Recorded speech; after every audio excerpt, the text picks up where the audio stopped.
Hello my dear students, welcome again on day 35 and today's topic is chemical bonding part second, जिसमें हम bond angle पे थे तो bond angle से ही वापस स्टार्ट करेंगे, हाइब्रिडाइजेशन की कुछ और बातें अच्छे से करेंगे and then we will move to MOT and dipole moment. तो आज के ये टॉपिक्स हैं और इन पे जितने भी क्वेश्चंस आते हैं वो आज हम सब देख लेंगे। और ऐसा टॉपिक है जिनमें से हमेशा क्वेश्चन आते हैं। केमिकल बॉन्डिंग में से 3 क्वेश्चंस आते हैं, तो 3 क्वेश्चन में से हाइब्रिडाइजेशन, एमओटी और डाइपोल मोमेंट, ये तीनों ही मेजर टॉपिक होते हैं। बाकी कुछ छोटे टॉपिक और भी होते हैं जो थर्ड वीडियो में आएंगे, लेकिन मेनली ये दोनों वीडियो में जितने भी क्वेश्चन आ जाएंगे उन्हीं में से आ जाते हैं। ओके, देखते हैं बच्चों। बॉन्ड एंगल, वापस मैं वहीं पे आ गया हूं। तो देखिए अब क्वेश्चन पूछ रहा हूं मैं आपसे। पिछली क्लास में मैंने आपको बताया था कि what is the actual procedure to find the order of bond angle. तो मैंने बताया था first of all if hybridisation then, तो उससे डिसाइड कर लिए। If hybridisation same then inversely proportional to the number of lone pairs, तब वो भी सेम हो तो फिर मैंने क्या बताया था कि सेंट्रल एटम की इलेक्ट्रोनेगेटिविटी के डायरेक्टली प्रोपोर्शनल और कॉर्नर एटम की इलेक्ट्रोनेगेटिविटी के इनवर्सली प्रोपोर्शनल। वहीं से स्टार्ट कर रहे हैं वापस। ओके, तो पहला ऑर्डर लीजिए NH3 H3O प्लस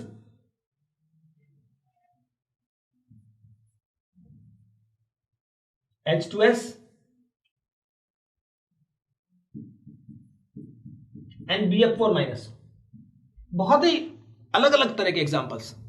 तो सबसे पहले तो आपको ये चेक करना पड़ेगा कि इनमें हाइब्रिडेशन कौन सा है। लुक, NH3 पता होता है हमें, sp3 है, इसमें भी sp3, इसमें भी sp3 और इसमें भी sp3 है, तो हमें पता लग गया sp3 ईच, सब sp3 हाइब्रिडेशन। तो अब देखिए नंबर ऑफ लॉन पेयर की बात करें तो NH3 देखिए sp3 है तो मतलब 4 कॉर्नर होने चाहिए, टेट्राहेड्रल ज्योमेट्री होती है, ठीक है। 4 कॉर्नर होने चाहिए, तो यहाँ कितने हैं? 3 है तो 1 लॉन पेयर है, यहाँ पर भी 3 है तो यहाँ भी 1 लॉन पेयर है, यहाँ 2 ही है तो यहाँ 2 लॉन पेयर है और यहाँ पर 0 लॉन पेयर है। तो जब 0 लॉन पेयर है तो जिसमें 0 लॉन पेयर होता है उसका बॉन्ड एंगल मैक्सिमम होता है। 1 लॉन पेयर और लास्ट में कौन आएगा? H2S, जिसमें 2 लॉन पेयर्स होते हैं, इनवर्सली प्रोपोर्शनल है। अब 2 चीज आ गई, अब NH3 और H3O प्लस, ठीक है, हाइड्रोनियम आयन और NH3। इनमें से क्या चेक करेंगे? तो जब लॉन पेयर भी सेम हो गए, हाइब्रिडाइजेशन भी सेम है, तो मैंने कहा था ना कि देखेंगे कौन सा एटम डिफरेंट है। तो सेंट्रल एटम डिफरेंट है। देखिए एक में ऑक्सीजन एक में नाइट्रोजन है, तो नाइट्रोजन एंड ऑक्सीजन में से कौन? ऑक्सीजन इज मोर इलेक्ट्रोनेगेटिव, तो bond angle is directly proportional to the electronegativity of central atom. तो हम क्या करेंगे यहाँ बच्चों, यहाँ पर पहले ले लेंगे H3O प्लस, देन कौन सा आएगा? NH3। अच्छे समझ में आ गई ना बात? बॉन्ड एंगल के क्वेश्चन बहुत बार आते हैं, मैं 4 या 5 एग्जांपल अच्छे से कराता हूं सारे आपको।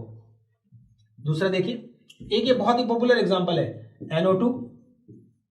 NO2 plus and NO2 minus.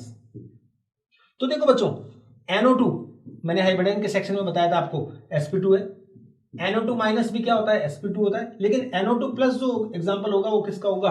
sp का। तो हाइब्रिडाइजेशन डिफरेंट है, तो इसका आंसर जब अपन लिखेंगे तो यहां पर क्या होगा बच्चों? ये सबसे पहले तो NO2 प्लस आ गया। अब ये 2 NO2 मैंने यहां लिख तो दिए हैं, बस अब आपको जस्ट ये लिखना है कि किस पे माइनस है, तो इतना आसान नहीं है ये। तो देख चेक करिए, sp2 होता है तो इसकी ज्योमेट्री कैसी थी? और इलेक्ट्रॉन बॉन्ड वाला बताया था ना मैंने आपको, यहाँ एक इलेक्ट्रॉन होता है।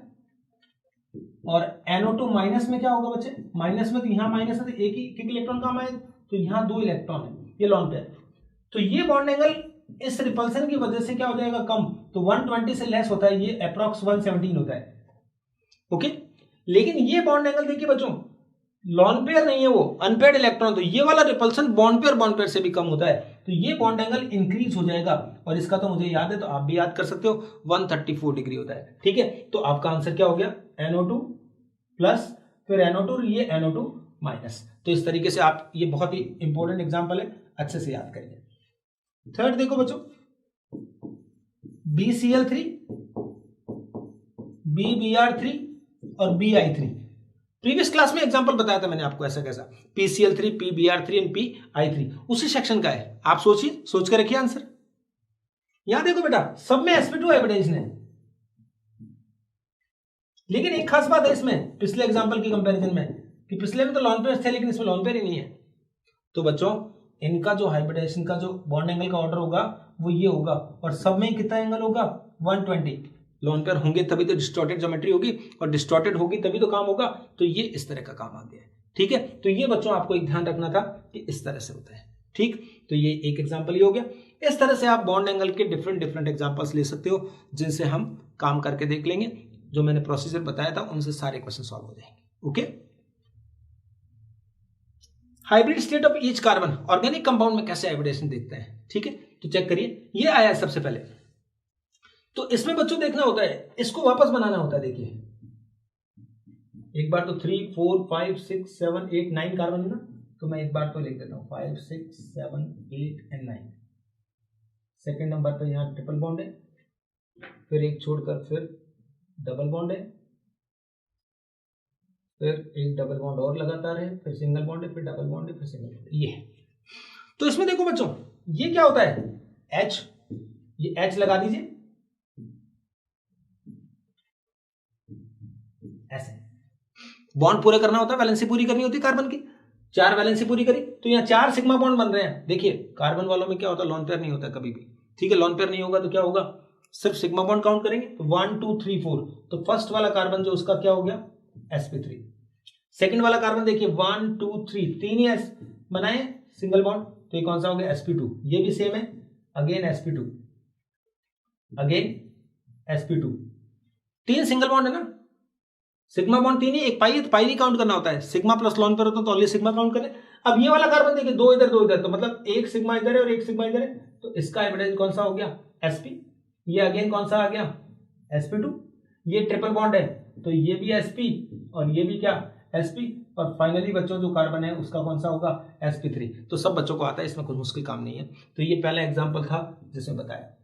कई बार इनमें पूछते हैं कि how many sigma and pi bonds are there, ऐसे क्वेश्चन आते हैं, वो इनमें आते हैं। ये वाला एग्जांपल देखिए, बड़ा इंपॉर्टेंट एग्जांपल है। 3 एग्जांपल हैं, मैं तीनों ले लिए हैं। नेक्स्ट पेज पे है C2CN2। ये कार्बन का बॉन्ड है जिस पर 2 CN है, तो CN इस तरह से होता है और इसकी बॉन्डिंग ऐसे होती है बच्चों। CN तो ये होता है, आपके पास 2 कार्बन थे और 2 CN थे, तो एक CN, तो यहां बीच में एक कार्बन और लगाना पड़ेगा, ऐसे, ऐसा है। तो अब आपको H नहीं लगा सकते, ऐसा फॉर्मूला दिया होता है तो ये एक कंपाउंड कंप्लीट दिया होता है, तो यहां H अब कहां लगेगा, CN पे तो इसकी वैलेंसी पूरी है, इसकी पूरी है, तो यहां पर क्या लगेगा,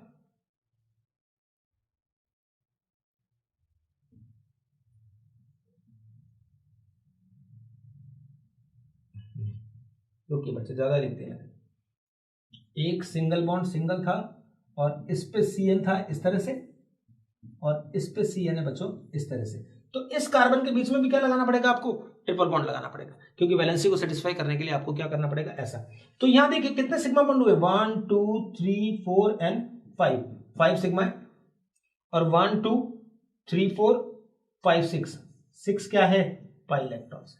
ये तो आपको सबको पता है ना कि डबल बॉन्ड में एक सिग्मा होता है, ट्रिपल में भी एक सिग्मा होता है, बाकी सब पाई बॉन्ड होते हैं। तो ये आ गया। अब इसमें हाइब्रिडाइजेशन की बात करें तो इस कार्बन का, इसका सबका ही क्या है, sp हाइब्रिडाइजेशन है, तो आराम से बता सकते हैं। नेक्स्ट पेज ले लीजिए, उसमें भी बता देते हैं। Hybrid state of each carbon, C2CN4 C2CN6 कैसा होगा, देखिए बच्चों, ये C single bond C, 4 CN है, तो आपको इस तरह से बताना पड़ेगा। इसको NC मत मान लेना, जहां से जुड़ा होता है उधर से काउंट करना होता है।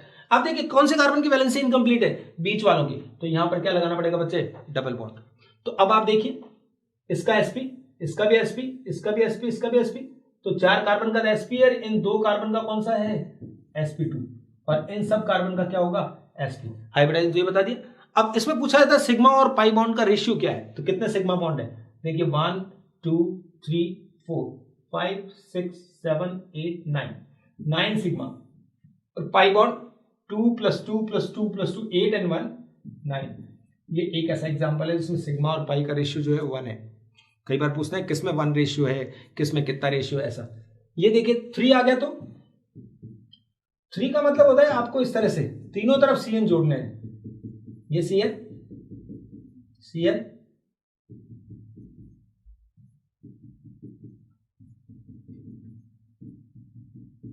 ठीक है।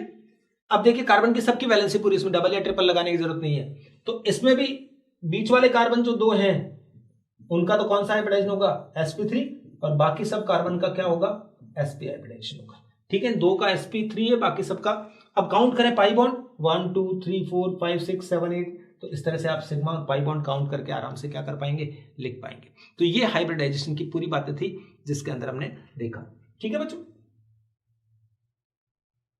अब मैं आपको एक पेज इंसर्ट करके ज्योमेट्री के बारे में पूरा कंप्लीट नॉलेज दे देता हूं कि किस तरह से होता है। ठीक है, तो VSEPR से मैं आपको पूरी ज्योमेट्री समझा रहा हूं। VSEPR से हम सबसे पहले क्या देखेंगे कि जब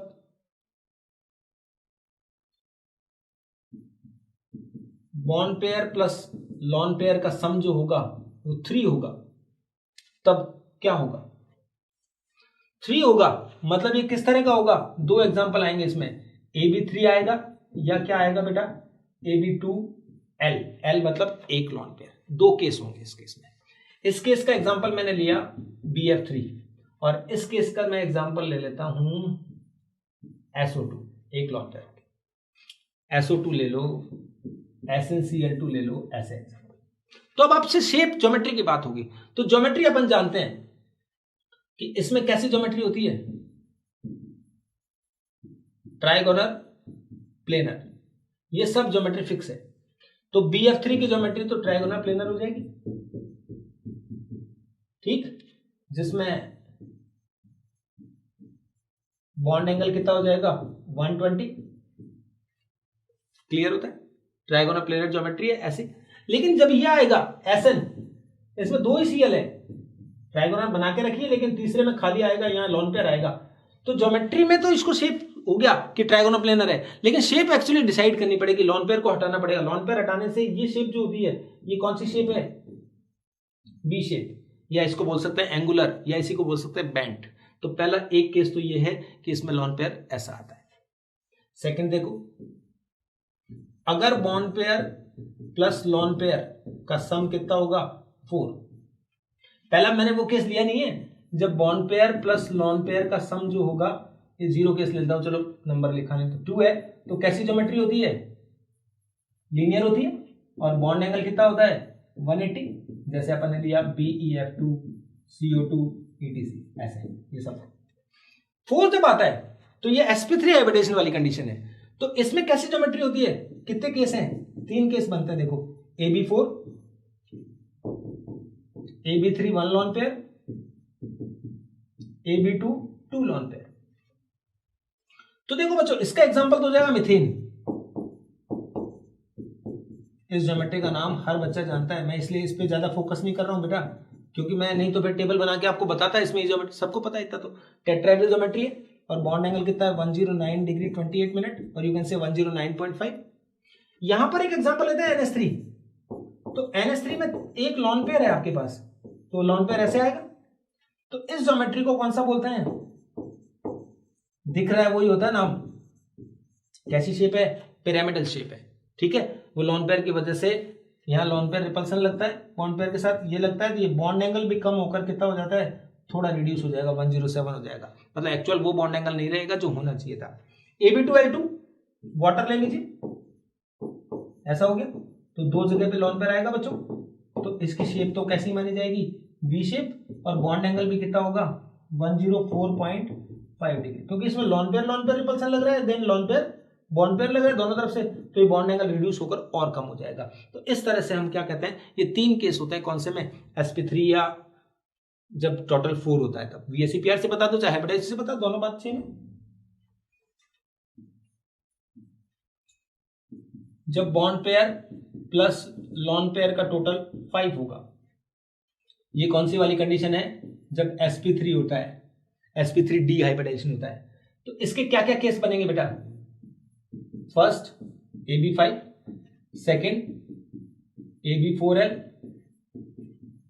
AB3L2 और AB2L3, ये 4 केसेस हैं। इन 4 केसेस में इसका एग्जांपल तो क्या आएगा, PCl5। ये इक्वेटोरियल बॉन्ड होते हैं और ये एक्सियल बॉन्ड होते हैं। इस तरह से बच्चे ये ऐसा होता है। बॉन्ड एंगल क्या होता है इसमें, 120 के होते हैं 3 एंगल, तो 90 के होता है। कोई पूछेगा how many bond angle of 90 degree in this, तो हम कहेंगे 3 + 3 6, 3 ऊपर वाला परपेंडिकुलर, 3 नीचे वाला, ठीक है, ऐसा होता है। विच d ऑर्बिटल पार्टिसिपेट, ये क्वेश्चन भी आता है, तो हम आंसर देंगे क्या, dz², राइट। तो इसमें ये याद करने का पॉइंट है प्योरली। ये जब आएगा बेटा तो इसका एग्जांपल जैसे मैंने लिया SF4, एक लॉन पेयर वाला एग्जांपल है, तो इसकी शेप पूछी जाती है। तो अब मैं आपको बता दूं फॉर sp3d 2 पॉइंट याद करना। लॉन पेयर ये हमेशा कहां पर होंगे, इक्वेटोरियल पर होंगे, और मोर इलेक्ट्रोनेगेटिव हमेशा कौन सी पोजीशन पे होगा, एक्सियल पोजीशन पे होगा। तो SF4 की कैसे ज्योमेट्री बनेगी, ये F, ये F, ये 2 F यहां आ गए, एक ऐसा आ गया। तो ज्योमेट्री में तो ये आ गया, लेकिन शेप में तो लॉन पेयर को हटाकर कंसीडर करेंगे। तो इसको बच्चे एक तो बोलते हैं के शेप, एक ये होता है शी शॉ, या पाई शेप भी बोलते हैं कुछ बुक्स में। तो जैसे दिखा रहे हैं उसको दिख रहा है वही होता है, जैसे के शेप दिख रही है, शी शॉ दिख रहा है, वही सब कुछ है। AB3 ये CLF3 आएगा। तो CLF3 का एग्जांपल कैसा होगा, 2 F पहले कर दिया, एक F यहां, ये 2 लॉन पेयर। तो कैसा होगा, सही नाम होगा इसका बैंड T, ओके।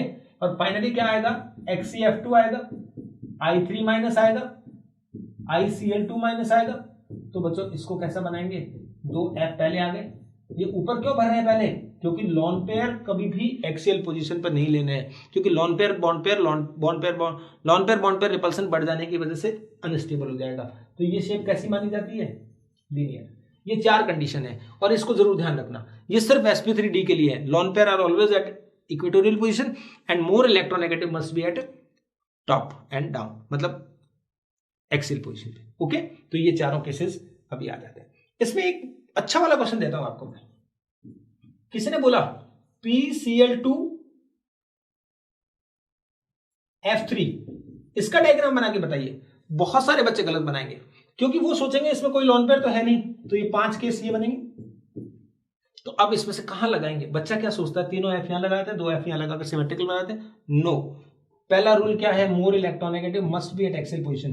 तो F एक्सियल पोजीशन पे आएगा, तो एक बचा हुआ F कहीं भी एक जगह आएगा और 2 Cl ऐसे आएंगे। ये स्ट्रक्चर आप याद कर लेना, बहुत अच्छा होगा। जब कभी क्वेश्चन आएगा तो बहुत से बच्चे रॉन्ग करेंगे, ठीक है। तो ये एक sp3d या 5 जब सम होता है तब की बात। फिफ्थ, जब bond pair plus lone pair कितना हो बच्चे, 6, तब कौन सा होता है, sp3d2 हाइब्रिडाइजेशन तो वो होता है। और शेप जो होगी AB6, AB5L और AB4L2। AB4L2 में तो ले लेना XCF4, इस केस में आएगा XCOF4 या BRF5, और इसमें केस में आ गया SF6। तो ये ज्योमेट्री तो कैसी होती है, नॉर्मल होती है, ऑक्टाहेड्रल। ऑक्टाहेड्रल में क्या होता है, सारे के सारे बॉन्ड एंगल 90 डिग्री होते हैं। तो टोटल नंबर ऑफ 90 डिग्री के एंगल जो होंगे वो कितने माने जाते हैं, 12। ऑक्टाहेड्रल में एक स्क्वायर होता है जिसमें 4 तो वहां आ गए और ऊपर नीचे परपेंडिकुलर है, तो 8 + 4 12 हो गए। अब ये आएगा, अब इनकी जो ज्योमेट्री बनानी होगी वो चेक करते हैं अपन, देखिए। और एक पहले यही बता दूं, ये 2 D कौन से पार्टिसिपेट करते हैं, dx²y² एंड dz²। ये रटना पड़ेगा बच्चों कि कौन सा D पार्टिसिपेट करता है, कई बार ऐसे क्वेश्चन आते हैं तो वो आपको बता देना। एंगल ऑफ 90 डिग्री कितने होंगे, 12। तो देखिए बच्चों, मैं अब बना रहा हूं BRF5। तो इसके लिए sp3d2 आया था, 6 टोटल आया था, यही होगा। तो BR में पहले स्क्वायर प्लेनर बनाना पड़ता है। ये F4 तो आ गए अपने पास, एक और F बचा है, तो या तो ऊपर आ सकता है नीचे, तो एक लॉन पर यहां आ जाएगा। तो इस ज्योमेट्री का नाम क्या होगा, स्क्वायर पिरामिडल। अगर दोनों तरफ होते तो स्क्वायर बाय पिरामिडल, और यू कैन से ऑक्टाहेड्रल। तो उसमें 90 के पूरे अंक, एक बार क्वेश्चन आया था, ये जेई में आया था, लेकिन कि total number of angles of 90 degree in BRF5। तो बच्चों ये देखते हैं ऊपर वाला नहीं बना रहे, तो बच्चा क्या सोचता है, 4 तो ये हो गए और 4 ये हो गए, 8। लेकिन नहीं, इसका आंसर होगा बच्चे क्या, 0। क्योंकि एक भी लॉन पेयर होगा, देन डिस्टॉर्टेड ज्योमेट्री होगी, then bond angle must be other than the specified bond angle. चाहे माइनर सा चेंज आएगा उसमें, लेकिन चेंज आएगा जरूर बच्चे, ठीक है। तो ये बताना पड़ेगा आपको, ओके। और लास्ट में XCF4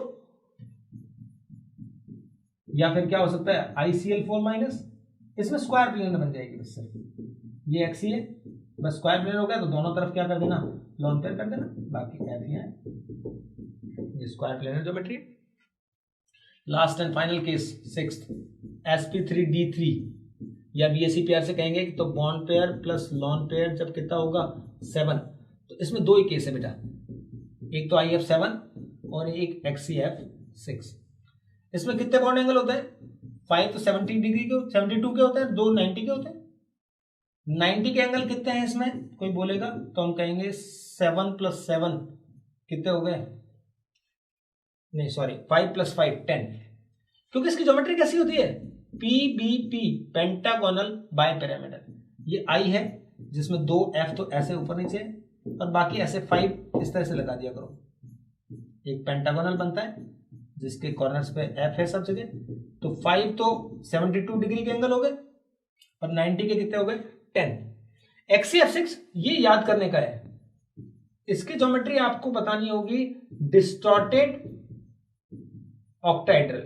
कैसी ज्योमेट्री बनेगी बच्चों, याद करना पड़ेगा, ये डिस्टॉर्टेड पेंटागोनल बोलना चाहिए था लेकिन जो डिसाइड होने के बाद बनी है वो ये बनी है, ये XCF6 है बच्चों और ये क्या है लॉन पेयर है, तो इसको बोलते हैं डिस्टॉर्टेड ऑक्टाहेड्रल ज्योमेट्री। तो ये सारी ज्योमेट्री और सारी शेप मैंने आपको बता दी है किस तरह से होता है, कौन कौन से हाइब्रिडाइजेशन के एक्सेप्शनल केस हैं, अच्छे केस हैं, उन सबको बता दिया है लास्ट वीडियो में। तो यहाँ अपन इनके पढ़ने के बाद एक क्वेश्चन आपका एटलीस्ट पक्का हो गया कि किस तरह की ज्योमेट्री होती है, किस तरह के बॉन्ड एंगल होते हैं, जरूर एक क्वेश्चन आता है इसमें से, ठीक है। तो इनको आप पूरा अच्छे से पढ़ के रखिए, ठीक है। अब नेक्स्ट टॉपिक पे आते हैं। कोवेलेंट बॉन्ड बनाने का दूसरा थ्योरी जो थी हुन्स एंड मोलिकन ने दी थी वो है मॉलिक्यूलर ऑर्बिटल थ्योरी। इसमें क्या होता है बेटा, मॉलिक्यूलर ऑर्बिटल्स बनाए जाते हैं। एटॉमिक ऑर्बिटल पहले तो वहां तो ओवरलैपिंग हो रही थी, यहाँ एटॉमिक ऑर्बिटल मिलकर क्या बना रहे हैं, मॉलिक्यूलर ऑर्बिटल बना रहे हैं। किससे, लीनियर कॉम्बिनेशन करके।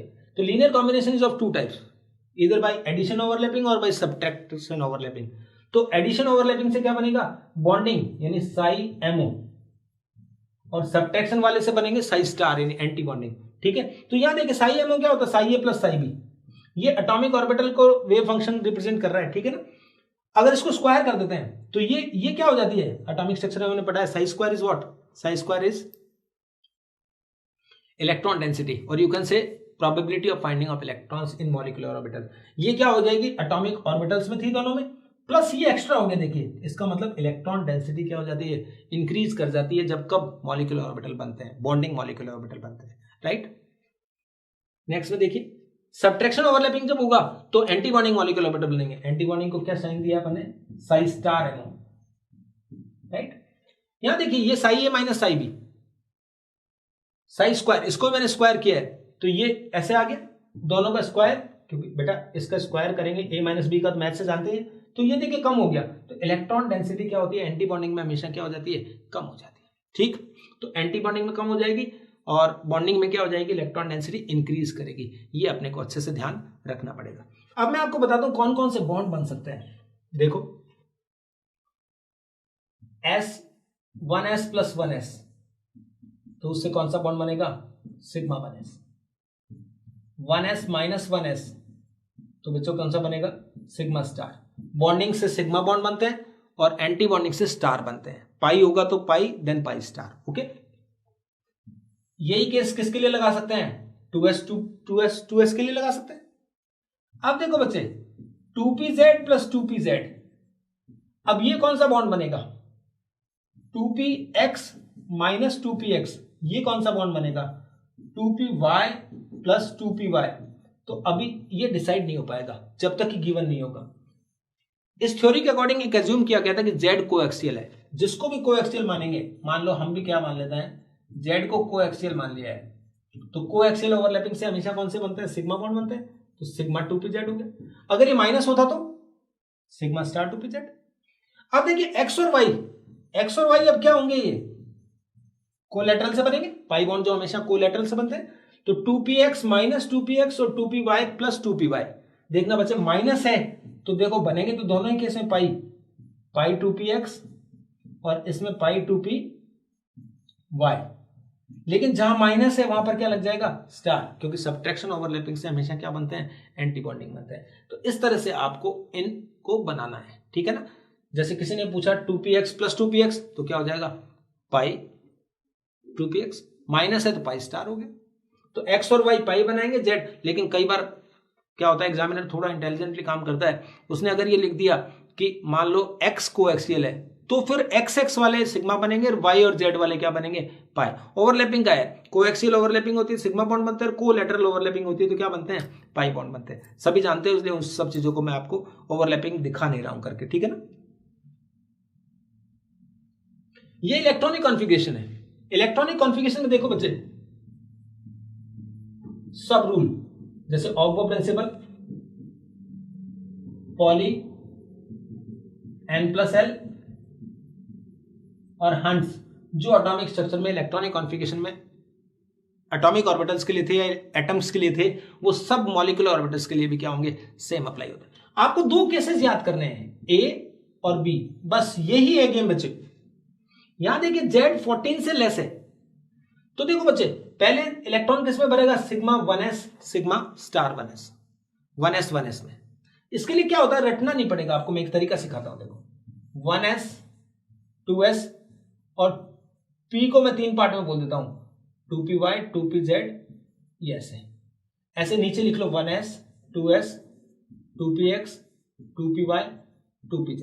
ध्यान देना बच्चों, ये मैंने पूरा लिख दिया। अब मैं आपको सिखा रहा हूं कि पहले 14 से लेस वाले आएगा। 14 से लेस वाले का मतलब क्या है, अप टू N2 नाइट्रोजन तक, Z का सम जब 14 तक होता है तब ये काम करता है। तो बच्चे देखिए ये 1s और 1s, इससे कौन सा बॉन्ड बनेगा, सिग्मा। 2s 2s, इससे भी क्या बनेगा, सिग्मा। तो सबसे पहले मैंने लिखा sigma 1s sigma star 1s sigma 2s sigma star 2s। यहां तक देखिए बच्चों, ये यहां तक का काम जो है ये दोनों में सेम है। यहां तक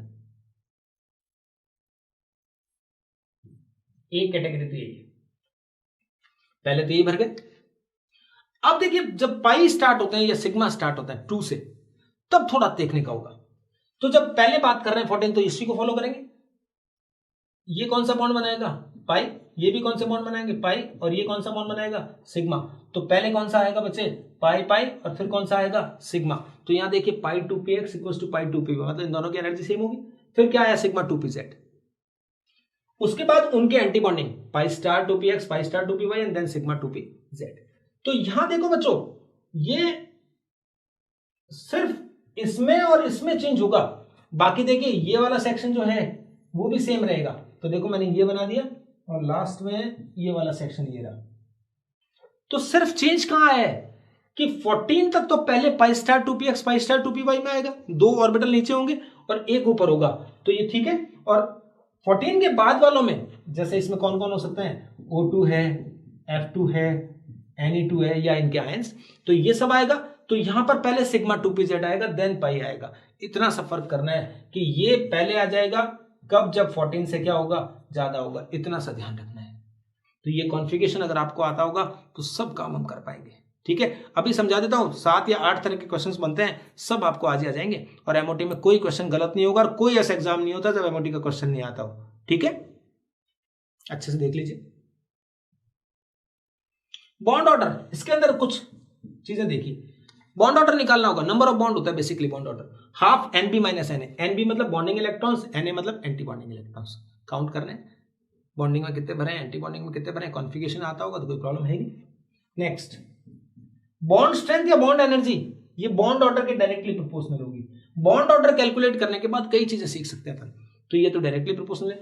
अगर बॉन्ड लेंथ पूछा तो ये क्या होगी, इनवर्सली प्रोपोर्शनल होगी, राइट। और ये देखिए एक नोट लगाया अपन ने, कि बॉन्ड ऑर्डर 0 आ जाए किसी का तो इसका मतलब वो स्पीसीज एग्जिस्ट नहीं करेगी। ऐसे कौन से एग्जांपल हो सकते हैं, हीलियम, बेरिलियम और नियोन के डाइमर, मतलब होमो न्यूक्लियर ही लिए हैं मैंने क्योंकि यही आते हैं, ज्यादा दिमाग नहीं लगाना चाहिए, ठीक है। He2, 2 और 2 4 इलेक्ट्रॉन हो गए, तो sigma 1s sigma star 1s, 2 और 2 4 पूरे हो गए, खत्म। तो 2 - 2 0। तो बॉन्ड ऑर्डर 0 जिनका आ जाए उन स्पीसीज का एग्जिस्टेंस नहीं होगा, ये नोट कर लें।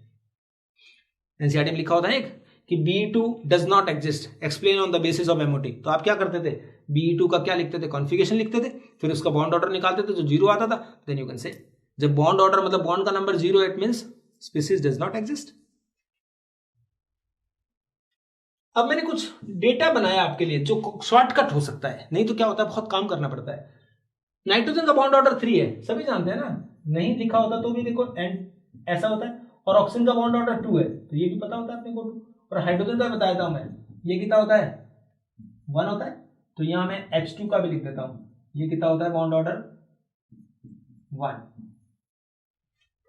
अब देखिए बच्चों, ये एक ऐसा शॉर्टकट है जिससे कि अपन पूरा काम नहीं करना पड़ेगा, पूरा कॉन्फ़िगरेशन नहीं लिखना पड़ेगा।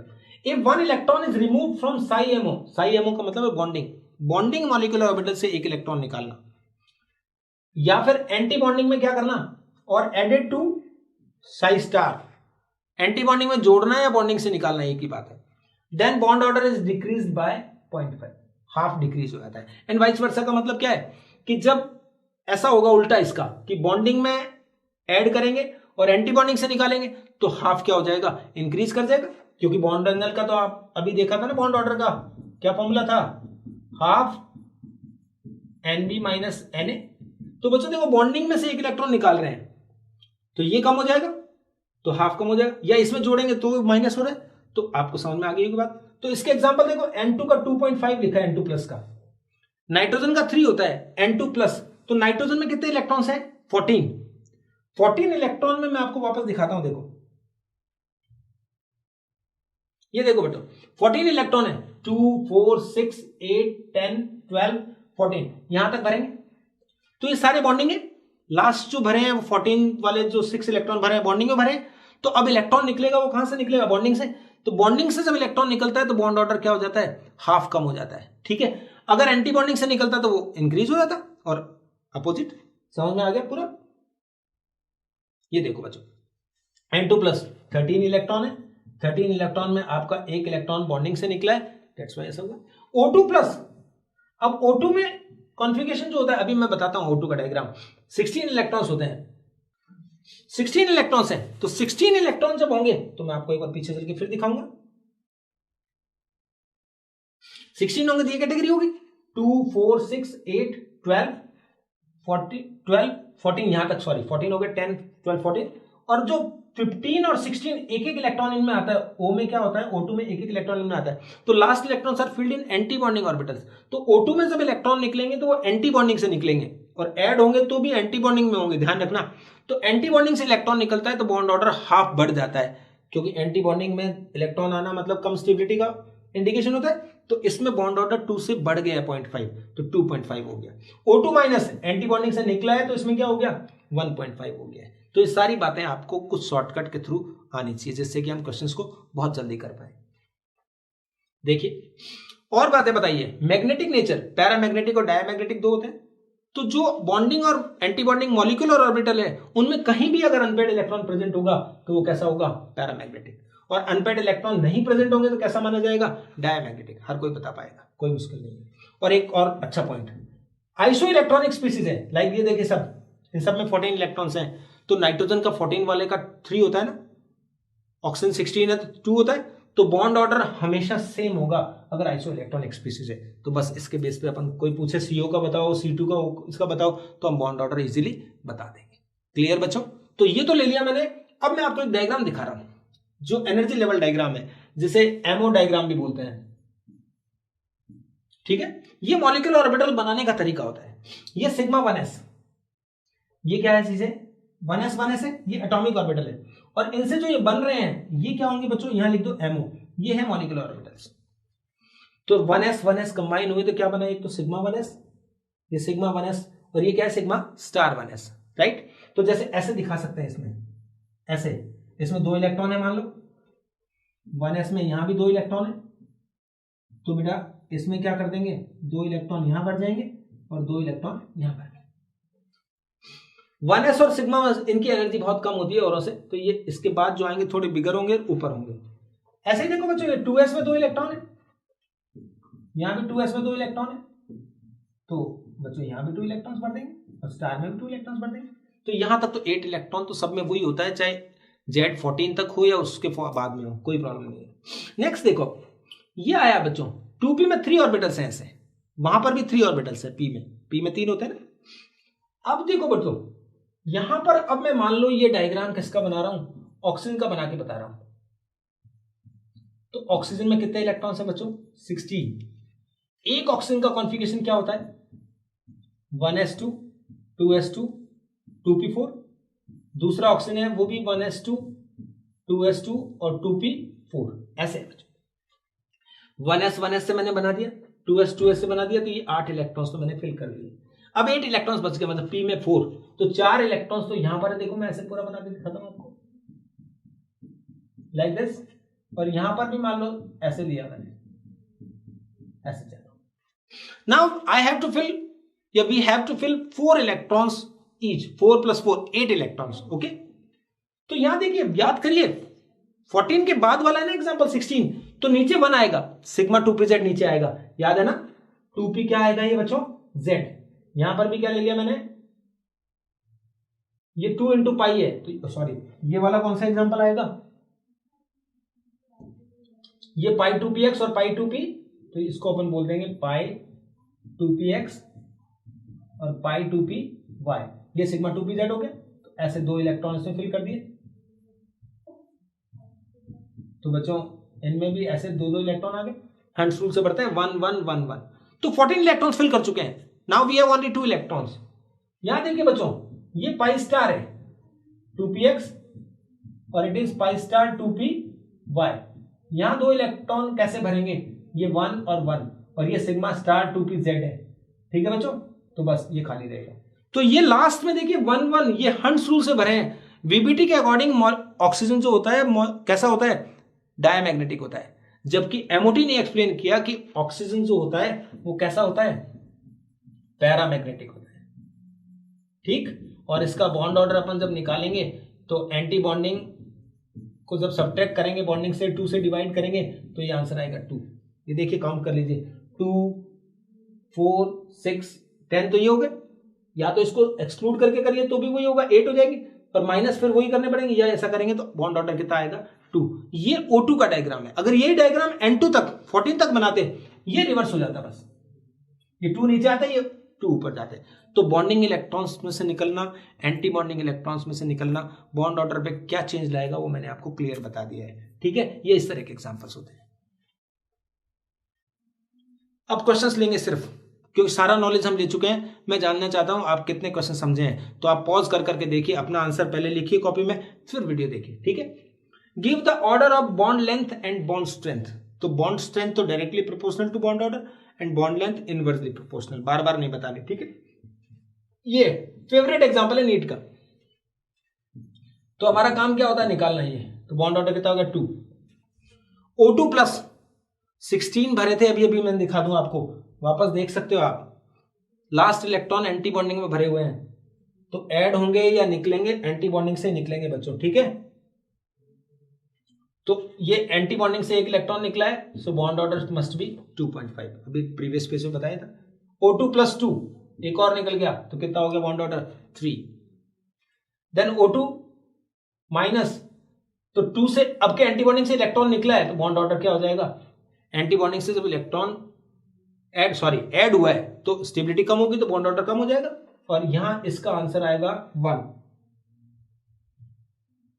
इनके नाम भी आ जाते हैं बच्चों। ये कौन सा आयन है, सुपर ऑक्साइड आयन है, और ये वाला कौन सा ऑक्साइड है, परऑक्साइड है, ठीक है। तो परऑक्साइड में बॉन्ड ऑर्डर 1 होता है, सुपर ऑक्साइड में 1.5 होता है, और ये आंसर है। तो अब आपको मैं बताता हूं, बॉन्ड स्ट्रेंथ की बात करो, तो बॉन्ड स्ट्रेंथ तो सबसे ज्यादा किसका हो गया, O2 + 2 का, फिर क्या होगा O2 प्लस का, after that O2, then O2 minus, and then peroxide. तो सबसे ज्यादा नॉर्मल ऑक्साइड, फिर परऑक्साइड, सॉरी सुपर ऑक्साइड, फिर परऑक्साइड। ये इस तरह से इनके बॉन्ड ऑर्डर के अकॉर्डिंग हमने क्या करा, उनकी स्ट्रेंथ बताई है। यहां देखिए बच्चों, बॉन्ड लेंथ का ऑर्डर आएगा जब O बॉन्ड लेंथ की बात करेंगे, तो ये क्या हो जाएगा बच्चों, ऑपोजिट हो जाएगा, तो ये तो कोई प्रॉब्लम ही नहीं। तो just find the bond order and decide the bond strength and bond length. Take next question. मैंने जितने भी क्वेश्चन होते हैं वो सब ले लिए बच्चों आपके लिए, आप इन क्वेश्चंस को सीख लीजिए, आपको पूरा टॉपिक आ गया है, फिर कैसे भी क्वेश्चन आएंगे हम कर लेंगे। बॉन्ड लेंथ और बॉन्ड स्ट्रेंथ का बताना है, तो देखिए N2, तो N2 का बॉन्ड ऑर्डर आइडियली हमें याद है 3। इस बार लास्ट इलेक्ट्रॉन बॉन्डिंग में 14 है ना, तो लास्ट इलेक्ट्रॉन बॉन्डिंग में, तो प्लस का मतलब बॉन्डिंग से निकलेगा, बॉन्डिंग से निकलेगा तो बच्चों क्या हो जाएगा 2.5, और अब देखिए ये क्या होगा, N2 माइनस, ऐसा नहीं कि इसका अपोजिट हो जाएगा। बॉन्डिंग के बाद एक इलेक्ट्रॉन ऐड हो रहा है तो वो भी एंटी बॉन्डिंग में हो रहा है ना, 14 के बाद जो आता है एंटी बॉन्डिंग में। तो एंटी बॉन्डिंग में ऐड होना या बॉन्डिंग से निकालना एक ही बात होती है। तो इन दोनों के बॉन्ड ऑर्डर क्या आ गए, 2.5। ये तो एक केस पढ़ा ही नहीं हमने कि जब बॉन्ड ऑर्डर सेम हो जाए सिमिलर स्पीसीज के लिए तो इसके अंदर स्टेबिलिटी का ऑर्डर जो होगा N2, यहां क्या आएगा N2 प्लस और यहां क्या आएगा N2 माइनस। क्योंकि जब सिमिलर स्पीसीज होती है तो क्या रूल होता है,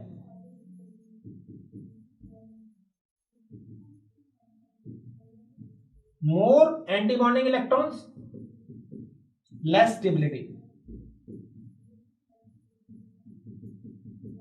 ये देखना होता है जब सिमिलर स्पीसीज होती है, जैसे N N N H H ऐसे हो तो ये तो बॉन्ड ऑर्डर जिसका, और वैसे साइज का ऑर्डर तो आप जानते हो, साइज का क्या हो जाएगा N2 सबसे कम हो जाएगा, फिर क्या आएगा N2 प्लस और फिर लास्ट में क्या आएगा N2 माइनस, राइट। तो बॉन्ड ऑर्डर के इनवर्सली प्रोपोर्शनल होती है बॉन्ड लेंथ। तो बॉन्ड लेंथ का ऑर्डर अपन, ये बॉन्ड लेंथ का ऑर्डर मैंने आपको यहां दे दिया है, ठीक है।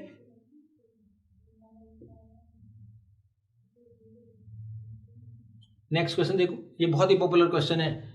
बॉन्ड ऑर्डर अगेन जब आप कैलकुलेट करोगे 1 और हाफ आएंगे तो बॉन्ड स्ट्रेंथ का ऑर्डर देख लो बच्चों, H2 देन आएगा H2 plus then H2 minus, क्योंकि यहां पर एंटी बॉन्डिंग इलेक्ट्रॉन्स कितना है 1, यहां पर एंटी बॉन्डिंग इलेक्ट्रॉन कितना है 0। तो बॉन्ड ऑर्डर सेम हो तो एंटी बॉन्डिंग इलेक्ट्रॉन चेक करना होता है, जिसमें ज्यादा होता है उसकी स्टेबिलिटी लेस होती है। इसका अपोजिट आंसर हो जाएगा क्या, बॉन्ड लेंथ का। Okay, give the order of bond length. ये बहुत अच्छा क्वेश्चन है वापस। ये एक ऐसा एग्जांपल है इसमें बॉन्ड ऑर्डर देखना, आप सबके ही 1 1 1 आ रहे हैं। B2 में कितने इलेक्ट्रॉन होंगे 10 इलेक्ट्रॉन, इसमें कितने होंगे 2 इलेक्ट्रॉन, इसमें कितने हैं बच्चों 6 इलेक्ट्रॉन। तो 2 होते हैं तब भी 2 माइनस 0/2 1 आ गया। सब में बॉन्ड ऑर्डर आप चेक कर लेना 1 आएगा। तो बॉन्ड ऑर्डर सब में 1 आ गया, तो बॉन्ड स्ट्रेंथ की बात करें तो हम कहेंगे ये किसके बॉन्ड लेंथ का इक्वल होता है, जो छोटी साइज होती है, साइज के मतलब बॉन्ड लेंथ बोल दो या क्या बोल दो, साइज के अकॉर्डिंग होता है। तो देखिए हाइड्रोजन सबसे छोटी साइज का है। अब गलती हो जाती है, लिथियम बोरॉन इसमें 6 इलेक्ट्रॉन, हम सोच लेते हैं कि लिथियम किससे बड़ा है, या सॉरी हम क्या सोच लेते हैं कि लिथियम से बड़ा होगा बोरॉन। लेकिन बच्चों याद करो पीरियोडिक टेबल में लिथियम, बेरिलियम, बोरॉन, कार्बन इस साइड जाते थे तो साइज क्या होती थी डिक्रीज। तो boron is smaller than lithium, तो यहां पर क्या आएगा B2 आएगा। देन यहां बच्चों क्या आएगा लिथियम। ये बॉन्ड स्ट्रेंथ का ऑर्डर है तो साइज का ऑर्डर तो आप अपोजिट कर दोगे। Order of oxygen bond length, ये बहुत ही अच्छा वाला क्वेश्चन है, एक बार एग्जाम में आया हुआ क्वेश्चन है। क्वेश्चन वही है, थोड़ा घुमा के आया है, थोड़ा चेंज करके आया है। देखो KO2 का आप डिसोशिएट करोगे तो क्या होगा K plus and O2 minus. O2 minus को आप नोट करो सुपर ऑक्साइड है। O2 यहां तो O2 ही है, नो प्रॉब्लम। ये देखिए ये वाला एक कॉम्प्लेक्स कंपाउंड है, इसका डिसोसिएशन करेंगे तो O2 प्लस और AsF6 माइनस, तो ये आ गया O2 प्लस। तो क्वेश्चन तो नॉर्मल था, O2 माइनस, O2 प्लस और O2 दे रखा था, बॉन्ड लेंथ का पूछा था। तो आप देखिए बच्चों एक हो गया O2 प्लस, एक हो गया O2, एक हो गया O2 माइनस। तो बॉन्ड ऑर्डर तो आपने निकाले हुए हैं ना, ये 2 होता है, ये 2.5 होता है, ये 1.5।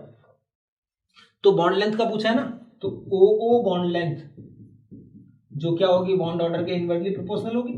कैसे आएगी बच्चा, सबसे कम बॉन्ड ऑर्डर किसका है 1.5 KO2 वाले का। तो हमने लिखा KO2 में जो होगी बॉन्ड लेंथ सबसे ज्यादा होगी, जिसका बॉन्ड ऑर्डर सबसे कम है उसकी बॉन्ड लेंथ सबसे ज्यादा होगी। फिर कौन आएगा O2 और फाइनली कौन आएगा, ये लीजिए। ये बहुत ही अच्छा वाला क्वेश्चन था। सब क्वेश्चन आपको आने चाहिए बच्चों, क्योंकि ये सब हम टॉपिक अच्छा कर चुके हैं, तो अब अपने आप बनने चाहिए क्वेश्चन, ठीक है। ऐसे क्वेश्चन जब आते हैं तो बहुत बार गलती हो जाती है। देखो in which of the following both bond order increases and magnetic nature change. मतलब बॉन्ड ऑर्डर बढ़ना चाहिए और मैग्नेटिक नेचर क्या होनी चाहिए, बदलनी चाहिए। मतलब पैरा है तो डाया हो जानी चाहिए, डाया है तो पैरा। सावधानी से करने होता है, कॉशियसली काम करना होता है। देखिए O2 प्लस, तो बॉन्ड ऑर्डर मुझे पता है 2.5, ये 2, तो पहला ऑप्शन रॉन्ग हो गया, बॉन्ड ऑर्डर बढ़ नहीं रहा है। यहाँ कितना है बच्चों 1.5 और ये कितना है 2, बॉन्ड ऑर्डर बढ़ रहा है 3, 2.5 नहीं, तो ये एक ऑप्शन हट गया, दूसरा ऑप्शन हट गया। एक एक काम करना होता है, जल्दी में गलत हो जाते हैं। ये बॉन्ड ऑर्डर कितना है 1 और ये बॉन्ड ऑर्डर कितना है 1.5, यानी अपने पास दो ऑप्शन बचे हैं 3 और 4 जिसमें बॉन्ड ऑर्डर इंक्रीज हो रहा है। अब देखते हैं मैग्नेटिक नेचर। तो मैग्नेटिक नेचर O2 माइनस 16 और 17 इलेक्ट्रॉन है, ऑड नंबर में इलेक्ट्रॉन होता है तब तो हमेशा ही पैरामैग्नेटिक होता है, ठीक, तो ये पैरामैग्नेटिक है। O2 में 2 इलेक्ट्रॉन तो थे लेकिन वो एक एक भरे थे, अपन ने देखा था ना डायग्राम में, तो ये भी पैरामैग्नेटिक है, तो इसका मतलब इसमें मैग्नेटिक नेचर चेंज नहीं हुई है। अब यहां देखिए O2 माइनस, ये पैरामैग्नेटिक हुआ, लेकिन O2 2 माइनस 18 इलेक्ट्रॉन हो गए हैं, तो 18 मतलब पूरा भर गया एंटीबॉन्डिंग। अब लास्ट सिग्मा 2pz खाली है सिर्फ, तो ये कैसा होगा डायमैग्नेटिक, तो इसमें मैग्नेटिक नेचर भी चेंज हो रही है प्लस बॉन्ड ऑर्डर भी इंक्रीज हो रहा है। तो ऐसे क्वेश्चंस कॉशियसली काम करने होते हैं, अलग अलग दो टॉपिक है, दोनों को अलग अलग कंसीडर कर लो। करो, दो फेवरेट क्वेश्चन है नीट के और इन कॉम्पिटिटिव एग्जाम्स के, ये देखिए ऐसा आता है। अब हमारा एमओटी से थोड़ा काम नहीं चलेगा, कुछ और लेना पड़ेगा। बॉन्ड लेंथ का ऑर्डर पूछा है सीओ में, इसमें सीओ में कितने इलेक्ट्रॉन्स हैं 14, तो ये कैसा जैसा है 14 इलेक्ट्रॉन नाइट्रोजन होता है, तो सीओ में तो बॉन्ड ऑर्डर मैंने निकाल लिया, निकाले बगैर ही बता दिया कितना है 3, क्यों, क्योंकि नाइट्रोजन में आइसो इलेक्ट्रॉनिक है। दूसरा क्या आया CO3 2 माइनस, तो इसमें बॉन्ड ऑर्डर जो होगा बच्चों अभी निकालते हैं, और फिर है CO2, इसमें CO बॉन्ड ऑर्डर कितना होगा 2, क्यों होगा 2, ये क्यों CO2 में दोनों डबल बॉन्ड होते हैं, तो कोई एक काउंट कर लीजिए। लेकिन CO3 का कैसे निकालेंगे, तो बच्चों देखो पॉली एटॉमिक स्पीसीज होते हैं, उनके बॉन्ड ऑर्डर निकालने का एक अलग तरीका होता है। कैसे, पहले आप इसके आप रेजोनेटिंग स्ट्रक्चर बना के देखो कितने बनेंगे, तो ये पहला,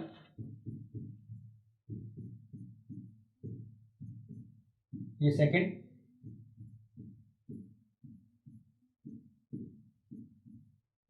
ये थर्ड, तो 3 स्ट्रक्चर बनते हैं बच्चों।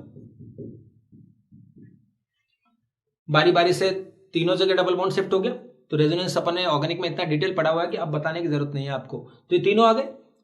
तो इसमें बॉन्ड ऑर्डर, जो पॉली एटॉमिक स्पीसीज में बॉन्ड ऑर्डर का एक फॉर्मूला होता है कि बॉन्ड ऑर्डर क्या होता है, टोटल बॉन्ड्स, जैसे CO का निकालना है तो किस किस के बीच में, बिटवीन C एंड O, और number of RS resonating structure.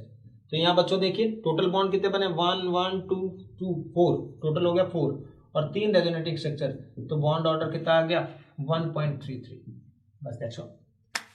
बहुत ही फेवरेट है, एक और H2O2 वाला भी अगला एग्जांपल देखना। तो हाई मिनिमम किस में है CO3 2 माइनस में, फिर किस में है CO2 में, और फिर किस में है CO में, तो बॉन्ड लेंथ का आंसर ये आ गया। क्यों, क्योंकि बॉन्ड ऑर्डर क्या क्या थे 1.33 2 और कितना 3, तो बॉन्ड ऑर्डर जिसका कम होता है उसकी बॉन्ड लेंथ क्या होती है, ज्यादा होती है, बॉन्ड लेंथ ही पूछा है ना। नेक्स्ट क्वेश्चन भी आप अपने आप आंसर देंगे। Give the correct order of bond length of OO in O2 O3 and H2O2। H2O2 को डिसोसिएट करना, पेरोक्साइड है तो O2 2 माइनस, ये क्या होता है O2, तो इनमें तो एमओटी अपने काम आ जाएगी, इसका 2 आया था और पेरोक्साइड में कितना आया था 1 आया था।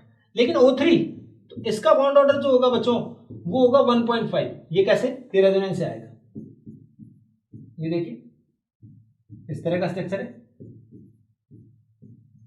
तो 2 रेजोनेटिंग स्ट्रक्चर बनते हैं, तो बॉन्ड ऑर्डर क्या आ गया, टोटल बॉन्ड बन गया 3/2, तो 1.5, तो बॉन्ड ऑर्डर 1.5 1, तो जो H2O2 है उसमें बॉन्ड लेंथ सबसे ज्यादा होगी, फिर क्या होगा O3, और सबसे कम बॉन्ड लेंथ जो होगी वो O2 की प्योर डबल बॉन्ड है, तो ये बॉन्ड लेंथ का ऑर्डर आ गया।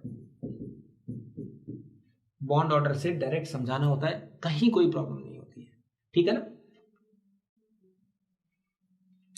आज का लास्ट टॉपिक एक और है डाइपोल मोमेंट, छोटा सा टॉपिक है लेकिन क्वेश्चन बहुत आते हैं हमेशा ही। देखो डाइपोल मोमेंट क्या समझाते हैं, फिजिक्स में पढ़ते हो आप, यहां भी पढ़ते हो, Q×D। ऐसे एक डाइपोल होता है जिसपे मान लो +Q और -Q चार्ज है, इनके बीच की डिस्टेंस दी है, तो ये डाइपोल मोमेंट Q×D होता है। यूनिट क्या होती है डी, जिसका नाम है डिबाई। 1 डिबाई कितना होता है बच्चों? अगर आपको सीजीएस लेना होता है तो ये ESU into centimetre, electrostatic unit और सेंटीमीटर में लिए। और लेकिन अगर एमकेएस लेना होता है या एसआई यूनिट जो आज चलती है तो 3.33 इंटू 10⁻³ कूलम इंटू मीटर। इस तरह से आप बताते हैं। फिजिक्स में आप पढ़ चुके होते हैं, मैं ऐसे ही बता देता हूं कि नेट डाइपोल मोमेंट अगर आपको निकालना हो तो इसका फॉर्मूला क्या होता है? μ1² प्लस μ2² प्लस 2 μ1 μ2 cos थीटा, ऐसे ये। तो इसमें बच्चों देखो, थीटा अगर 0 डिग्री है और थीटा अगर 180 है, दो केस है, तो थीटा 0 डिग्री होगा तो cos 0 मतलब 1 लेंगे तो क्या आएगा? म्यू आर जो होगा μ1 प्लस μ2 होगा, ऐड हो जाएगा और इसको अपन क्या बोलेंगे? मैक्सिमम होगा। और 180 होगा तो -1 आ गया, तो म्यू आर जो होगा बच्चों क्या हो गया? μ1 माइनस μ2, ये क्या होगा? मिनिमम। और अगर अपोजिट डायरेक्शन में होंगे तो 0 भी हो जाएगा। ये सब आपको थोड़ा सा नोटिस रखना होता है। ये क्यों लगाया? क्योंकि हम क्या बोलते हैं कि dipole moment is vector sum, जितने भी बॉन्ड होते हैं उनके बॉन्ड मोमेंट का वेक्टर सम होता है। सब बच्चे जानते हैं फैक्टर्स अफेक्टिंग डाइपोल मोमेंट। कितनी बार क्वेश्चन आते हैं। पहला फैक्टर अपन ने लिया कि डाइपोल मोमेंट पोलैरिटी यानी डेल्टा एक्स। डेल्टा एक्स क्या होता है बच्चों? Difference of electronegativity, periodic table में देख चुके हैं, उस पर डायरेक्ट प्रोपोर्शनल होता है। तो देखो क्लोरोफॉर्म, ब्रोमोफॉर्म, आयोडोफॉर्म, ऐसे होगा।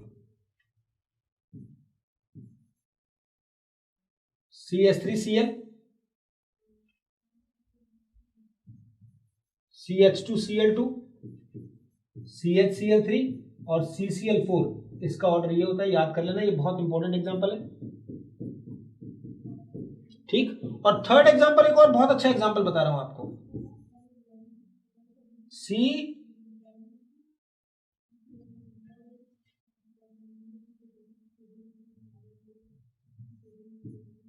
CH3Cl,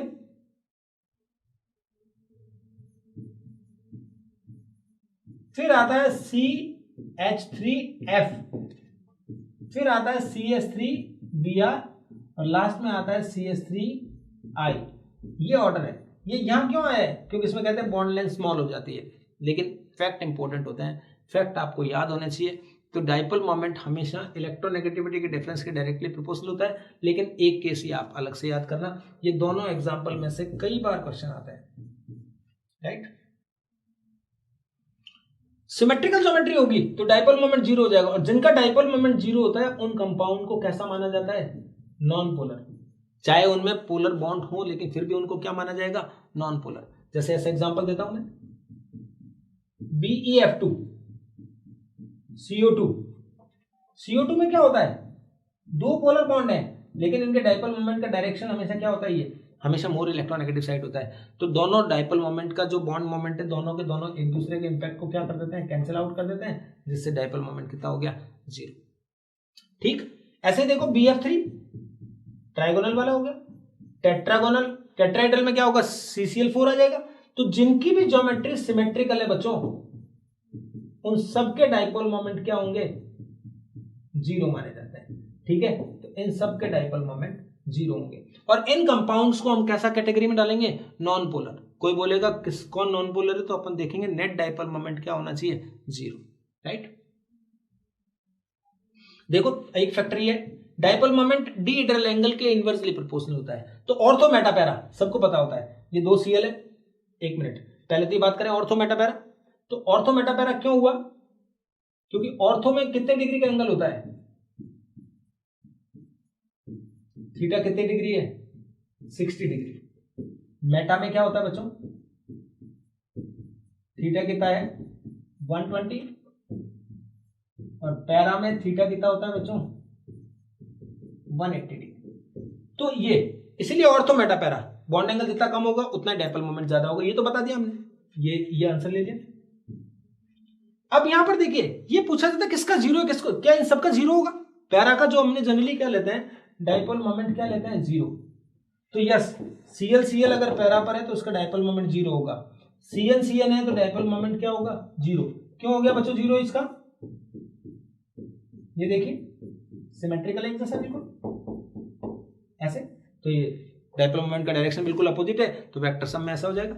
लेकिन यहां नहीं होगा बच्चों, क्योंकि ये sp3 हाइब्रिडाइज्ड है और sp3 हाइब्रिडाइज्ड होता है तो इसकी शेप अलग हो जाएगी टेट्राहेड्रल में, तो ये डाइपोल मोमेंट पैरा होते हुए भी क्या होगा, 0 नहीं होगा। OH होगा, OR होगा, तो उनमें 0 नहीं होगा, ये आपको ध्यान देना है। यहां पर क्या था, तीनों ही लॉन पेयर थे, तो कहीं भी लगा दो एक ही बात है, तो फिर वो 0 रहता है। यहां पर 2 लॉन पेयर है लेकिन एक H या R जुड़ा हुआ है, तो फिर डाइपोल मोमेंट 0 नहीं होगा। ये एक बहुत अच्छा क्वेश्चन होता है। ये 2 एग्जांपल दिए हुए हैं, अलग अलग मान लो आप इनको। ये दिया हुआ है ऑर्थो हाइड्रोक्सी बेंजल्डिहाइड या सैलिसाइलडिहाइड जिसे बोलते थे। यहां देखो बच्चों, यहां ये चिलेशन हो गया हाइड्रोजन बॉन्डिंग से, तो ये H बॉन्डिंग हो गई है, तो म्यू जो होता है इनवर्सली प्रोपोर्शनल टू क्या होता है, थीटा। थीटा ऑर्थो पोजीशन पे क्या होना चाहिए, थीटा कितना डिग्री होना चाहिए, 60 होना चाहिए थ्योरेटिकली, लेकिन थीटा कितना हो गया बच्चों, लेस देन 60 हो गया है। कैसे, ऑब्जर्व। और अगर बॉन्ड एंगल 60 से कम हो गया तो observed bond angle is more than theoretical. क्यों, क्योंकि H बॉन्डिंग की वजह से थीटा 60 से हल्का सा कम हो गया है, जितना कम हो जाएगा उतना डाइपोल मोमेंट बढ़ जाएगा। यहां पर देखिए CL के रिपल्सन की वजह से जो थीटा ऑब्जर्व्ड है वो मोर देन थीटा थ्योरेटिकल, यानी 60 डिग्री थोड़ा ज्यादा हो जाएगा, तो ऑब्जर्व्ड वाला डाइपोल मोमेंट क्या हो जाएगा, कम हो जाएगा। तो आपको बताना है किस में ऑब्जर्व्ड ज्यादा होगा, किस में थ्योरेटिकल ज्यादा होगा, इजीली। यूजुअली सिस और ट्रांस के अंदर अपन बात करते हैं तो जनरली सिस का डाइपोल मोमेंट जो होता है वो ट्रांस से ज्यादा होता है, एक आइडिया लिया जाता है, ठीक है। पोलैरिटी ज्यादा होती है, डाइपोल मोमेंट ज्यादा होता है, बॉइलिंग पॉइंट ज्यादा होता है, सब बताया जाता है, लेकिन फिक्स नहीं है। मेल्टिंग पॉइंट ट्रांस का ज्यादा होता है, स्टेबिलिटी ट्रांस की ज्यादा होती है, वो तो फिक्स है, लेकिन इसमें एक कुछ क्लॉज भी है। यहाँ देखिए ये CL डायरेक्शन अपोजिट है तो अपन कह देंगे सिस का ज्यादा है, लेकिन यहाँ एक एग्जाम्पल मैंने ऐसा भी लिया है जो एक्सेप्शनल है, देखिए अलग से, इसमें CL की तरफ है इसका डायरेक्शन, और ये CS3 का कौन सा इफेक्ट है, प्लस आई, तो ये डायरेक्शन इधर है, ये इधर की तरफ है, ये इधर है, देखना यहाँ CS3 है, प्लस आई की वजह से उसको दिया इधर और CL भी उधर, तो ट्रांस में सेम डायरेक्शन हो रहा है, तो ये एक ऐसा केस है जिसमें ट्रांस का डाइपोल मोमेंट भी ज्यादा होता है। तो यूजुअली तो अगर कोई पूछे किसका ज्यादा होगा, सिस लिख देंगे हम, लेकिन अगर ऑप्शन दिए होंगे तो हम करके देखेंगे कि सिस और ट्रांस में डायरेक्शन जिसमें सिमिलर डायरेक्शन में होगा उसी का डाइपोल मोमेंट ज्यादा होगा। Okay, factors affecting dipole moment एक ही भी आता है जो लास्ट NH3 में लॉन पेयर है, NF3 में भी लॉन पेयर है। ये जानते हो कैसे होता है, स्कूल का बड़ा फेवरेट क्वेश्चन था आपके, जब भी एग्जाम होता था तो टीचर्स यही देते थे, ये लॉन पेयर है, ये F में, तो इसमें डायरेक्शन N की तरफ है क्योंकि N is more electronegative, right, और इसका लॉन पेयर का अपोजिट में, तो सिमिलर डायरेक्शन देखिए, जबकि इसमें देखो इसका तो अपोजिट ही होगा, लेकिन ये डायरेक्शन F के टुवर्ड्स होगा। क्यों, क्योंकि F is more electronegative, that's why dipole moment is less. तो अमोनिया का NF3 से ज्यादा होता है, ये याद रखना होता है। एक क्वेश्चन कई बार आता है कि किसका ज्यादा है, तो ऐसे ऑप्शन लिखे आते हैं BF3, फिर कौन होगा NH3, और फिर कौन सा होगा NF3। ये इंपॉर्टेंट एग्जांपल है, याद करके रखिए। सॉरी मैंने गलत लिख दिया बिल्कुल, ये हटाइए यहां से, एक्चुअली BF3 का तो मिनिमम होगा ना, 0 होगा, साइन उल्टा लगा दिया मैंने, तो यहाँ NF3 आएगा और सबसे ज्यादा में कौन आएगा, NH3, याद, इसका डाइपोल मोमेंट 0 होता है। तो ये एक एग्जांपल है। Which of the following as permanent dipole moment, ऐसे क्वेश्चन आते हैं बच्चे घबरा जाते हैं, परमानेंट डाइपोल मोमेंट क्या, परमानेंट डाइपोल मोमेंट का मतलब है जिसका डाइपोल मोमेंट 0 नहीं है, वो सब परमानेंट है, 0 होता है वो नहीं है, बस खत्म। तो 0 किस किस का होगा, CL जुड़ा 0 होगा, CCl4 सिमेट्रिकल ज्योमेट्री 0 होगा, CO2 0 होगा, SF4 का 0 क्यों नहीं होगा, क्योंकि इसकी ज्योमेट्री सिमेट्रिकल नहीं है बच्चों। ये कैसी ज्योमेट्री अभी बताई थी हाइब्रिडाइज में अपन ने, ये ऐसा होती है, तो इसका डाइपोल मोमेंट क्या होगा, नॉन जीरो होगा, बाकी सबके 0 होंगे, तो जिसका नॉन जीरो होता है उन्हीं को परमानेंट डाइपोल मोमेंट देता है। कोई क्वेश्चन में घबराइए मत बिल्कुल भी। एक और है, which of the following is polar compound, polar मतलब वही बात है, पोलर को भी अपन वही मानेंगे कि डाइपोल मोमेंट कैसा होना चाहिए, नॉन जीरो। तो देखो बच्चे, SiF4 सिलिकॉन के 4 इलेक्ट्रॉन होते हैं, 4 sp3 है सिंपल, तो ये तो नॉन पोलर होगा। SF6 भी नॉन पोलर होगा। ClF3, तो ClF3 देखो 2 F इस तरह से है, तीसरा F यहाँ है और ये लॉन पेयर यहाँ है, तो बस नॉन जीरो इसी का होगा, तो ये एग्जांपल हो गया। HCF4 tetrahedral square planar geometry होती है और ऊपर नीचे लॉन पेयर होता है, तो उसका भी जीरो माना जाता है, ठीक है। तो एक ClF3 एक एग्जांपल हो गया जिसका डाइपोल मोमेंट क्या है, नॉन जीरो है, और उसी को पोलर मानेंगे, बाकी all the other compounds are non polar. Percentage ionic character calculate करना है, रेयर है क्वेश्चन तो, लेकिन आ तो सकता है। तो परसेंटेज आयनिक कैरेक्टर का एक तो हमने पहले पढ़ा था फॉर्मूला, याद है आपको, 16 del x plus 3.5 del x square, periodic table में पढ़ा था, याद होगा। डेल्टा एक्स इलेक्ट्रोनेगेटिव डिफरेंस है, लेकिन यहां वो काम नहीं आएगा, यहां पर डाइपोल मोमेंट से रिलेटेड है। तो एक फॉर्मूला ये था, अब मैं दूसरा फॉर्मूला लिख रहा हूं, बच्चे याद कर लेना। परसेंटेज आयनिक कैरेक्टर क्या होगा, mu observed upon mu theoretical into 100, बस। और थ्योरेटिकल कैसे निकालेंगे बच्चों, फॉर्मूला आपको शुरू में बताया, Q इंटू डी, डिवाई में। तो ऑब्जर्व दिया हुआ है 1.08 डी, तो बच्चों ऑब्जर्व की वैल्यू यहां पुट कर दो, ये इंटू 100 है, 1.08, इसको मैं किससे मल्टीप्लाई कर दूं, 3.33 इंटू 10 की पावर माइनस 30, डिवाई को मैंने कूलम मीटर में कन्वर्ट कर दिया। Q इंटू डी, Q कितना है, चार्ज ऑफ इलेक्ट्रॉन, जो हमेशा ही यही होता है 1.6 10 की पावर माइनस 19। डी दिया हुआ है बॉन्ड लेंथ 1 एंगस्ट्रॉम, मीटर में लेना पड़ेगा, कूलम मीटर में लिया था आपने, ये माइनस, तो ये आ गया 1.6 इंटू 10 की पावर माइनस 29। चेक कर लेना, 21 या 22% के आसपास जो भी आंसर आएगा चेक कर लेना आप। तो ऐसे ऑब्जर्व्ड को डाइपोल मोमेंट को डिवाई की यूनिट जो कूलम मीटर में बदलना है, और एंगस्ट्रॉम और ये दिया होता है, ये अपने आप ही किसमें आएगा, कूलम मीटर में आएगा, और ये भी आपने कूलम मीटर में कन्वर्ट कर दिया, तो you can find the percentage ionic character in the any compound.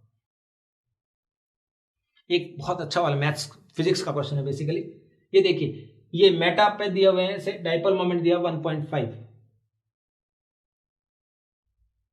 नहीं उल्टा लिख दिया बच्चे क्वेश्चन क्या है, ये 1.5 डी जो है वो इसका डाइपोल मोमेंट गिवन होता है, क्योंकि दो वाले का पूछेगा ना, दो का देखिए, एक का थोड़ी पूछेगा, और इसका पूछा है, ठीक है, लेकिन उल्टा भी आ जाएगा तो भी कर सकते हो आप। ये देखिए थीटा कितनी डिग्री है, तो आपको μ1 square plus μ2 square plus 2 μ1 μ2 cos 120 करके करना पड़ेगा आपको, लेकिन मैं आपको डायरेक्ट बता दूं फर्स्ट ऑप्शन कि म्यू सेम होगा एफ, थीटा कितनी डिग्री है 120, आप मैथ से चेक कर सकते हो। तो इसका आंसर क्या आ गया, म्यू कितना आ गया 1.5 डी। ये तो इस क्वेश्चन की बात हो गई, आगे और बताया था।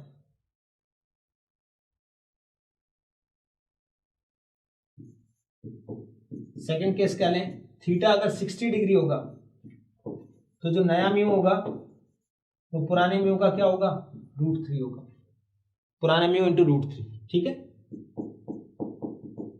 और थीटा अगर 180 होता है तो डाइपोल मोमेंट कितना आ जाएगा, 0। तो बच्चों देखो, अगर ये एग्जांपल आया कि ऑर्थो पोजीशन पे 2 Cl है, अगर आपने उसने म्यू पूछा है कितना म्यू होगा इसका, तो 1.5 इंटू √3 डिवाइड हो जाएगा। दूसरा क्वेश्चन आपसे ये पूछा कि दोनों Cl आमने सामने है पैरा पोजीशन पे, तो म्यू क्या होगा, तो अपन क्या कहेंगे 0 0, ठीक है। एक और पूछ लीजिए, तीनों Cl ऐसे हैं तो भी क्या हो जाएगा 120 120, इसका भी क्या हो जाएगा, तीनों तरफ सिमेट्रिकल होकर ये भी क्या हो जाएगा 0 हो जाएगा। तो ऐसे डाइपोल मोमेंट के बारे में पता कर सकते हैं।